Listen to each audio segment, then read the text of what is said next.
In today's video, we'll be discussing what to do and what to expect in renovating a property in general. Whether you are planning on buying a property to renovate and flip, or looking forward to renovate your own home, this video will give you a comprehensive overview of the entire renovation process here in Portugal. Hello everyone, welcome back to our channel. We are Rafael and Mia, founders of MOL Portugal, a property advisory company that helps you buy, rent and renovate property in Portugal like a local. Before we dive in, we kindly ask you to like, subscribe and hit the notification bell. It really helps us out and allow us to continue pushing videos like this every week.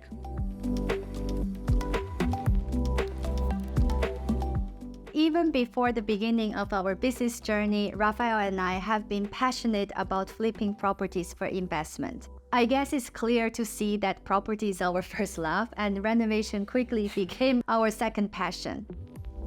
We find immense joy in the process of acquiring old properties and bringing them to life through a transformative renovations, and usually is also a good investment. So for people who doesn't know us yet, not only do we help you buy properties in Portugal, we also help you with overseeing renovation projects and act as a general contractor, hence our topic today.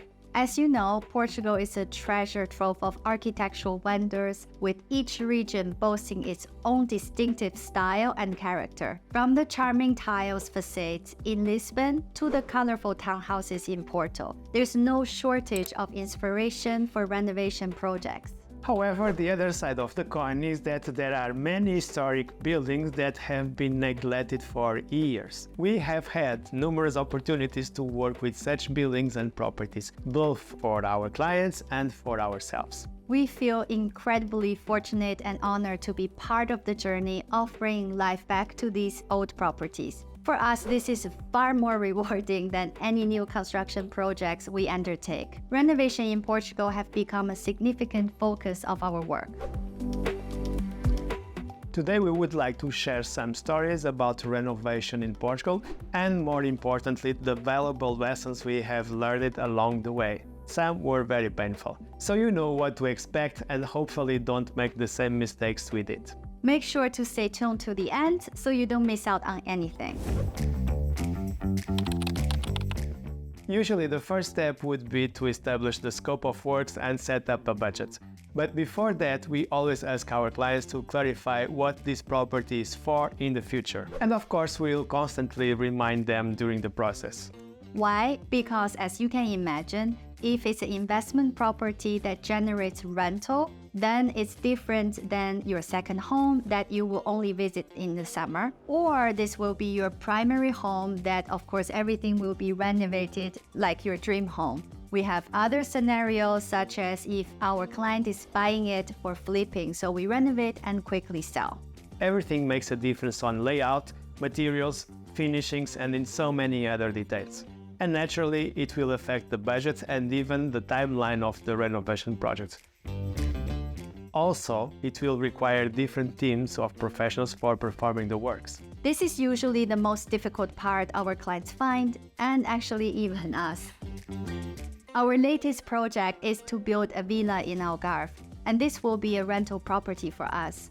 Even during this process, we caught ourselves arguing about closet space and who prefers a fireplace in the master bedroom.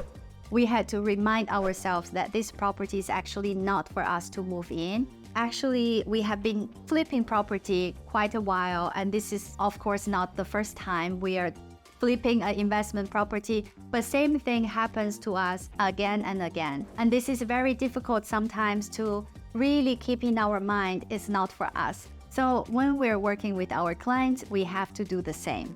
If it's investment properties for them, then perhaps it's not a good idea for anyone to picture themselves living in the property with the finishings they love, but probably will set the budget 3 times higher. Or choosing a marble countertop that will gain some wine stains every time a tenant checks out. The second thing to pay attention are the legal requirements and permits.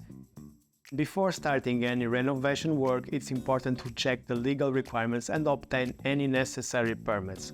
This includes obtaining planning permission from the local council, obtaining a building permit, and complying with local building codes and regulations.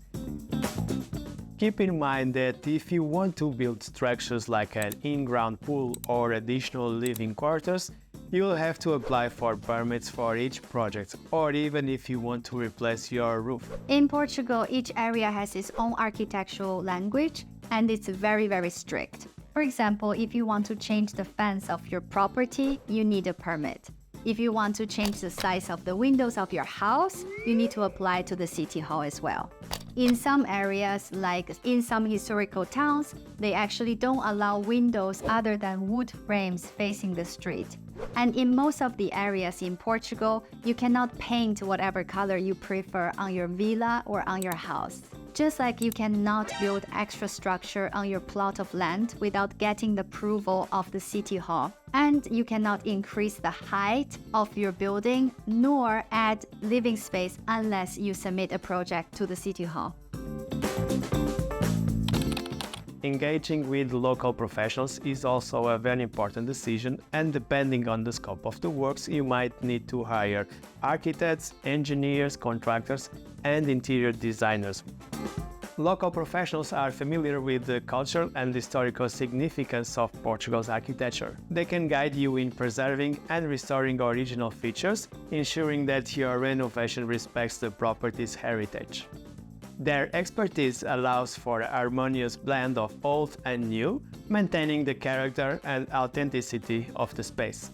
They can also ensure that your renovation project complies with all necessary permits and meets local council's requirements, saving you from potential complications. Actually, I even hired an architect when I invested in my second property in Portugal. That was one-bedroom apartment, but it was built in the 50s, and the last renovation of the apartment had done was, I think, in the 90s. So I needed to redo the plumbing and electrical work. I also changed the completely layout of the apartment. I remember since it was my second property in Portugal, although it's a small apartment, but I was so grateful that I had hired an architect. She had guided me through quite a few do's and don'ts when renovating in Portugal. More importantly, she had helped me to start understanding the cultural difference, which leads to the next important point. Code of conduct when renovating in Portugal. For us, this is probably one of the most difficult things to explain to our clients sometimes. Portugal is a heavily relationship-based country, so most of the time, business relationships are way less transactional than other parts of the world. For instance, we have met the family of architects, contractors, and even lawyers. Basically, the families of all the partners we work closely with, which for me was a bit strange at the beginning, but now I'm used to it, and I will ask how our partner's family is doing when we have professional meetings. And I know how many kids some contractors have, the son's age, and a name of some child of a certain lawyer, the daughter's grade of one of the architects, so on and so forth. Other than making sure the renovation project stays on budget is to stay on timeline also. This sometimes can be very challenging as we are not proud of our logistics system here in Portugal, and things can take long from deliveries to City Hall approvals. Therefore, I would say the most important part of our job as general contractor is to balance the relationship between our partners. Usually when they're good, they're extremely busy, so it's on us to fight for the time slot for our client, or convince our clients to be more flexible. As in Portugal, when you find a good service provider, you never let them go. So if things taking a little bit longer for you when renovating property, no matter it's because material arrives late, City Hall is taking their time, or the contractor needs to be with his family for 2 weeks because something comes up, take a deep breath and embrace the local pace.